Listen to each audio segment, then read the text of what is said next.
Uy, si tatay.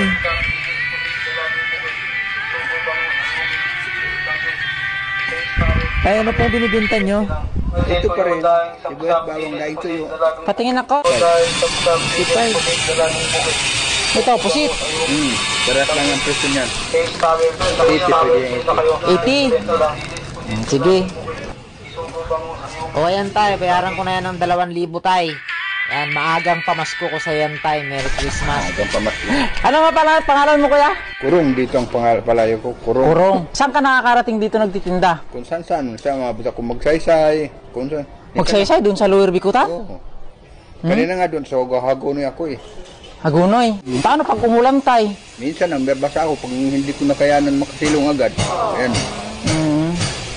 Ano nga pala nangyari dito tayo na ano kayo? Stroke ang tatlong beses na. 3 beses na. Stroke. Mag-11 years na rin ito. So, ano po ang wish nyo tay? Ngayong Pasko. Kung maaari lang sana, kung pwede lang, yung e-bike, pwede magaan sa pagtinda nga. Para mag-service. So, yun yung wish nyo ngayong Pasko, tatay? Yun talaga. Kasi ngirap ko sa paglalakad, ano? Eh, mas maganda e-bike kasi kahit umulan, may bubong. Yun. Ipag-pray natin yan kay God, ano? Para matupad yung kailingan nyo po. Tay, ingat ka po. Bawang sibuyas, tuya, kalamansi, tuyo, daing,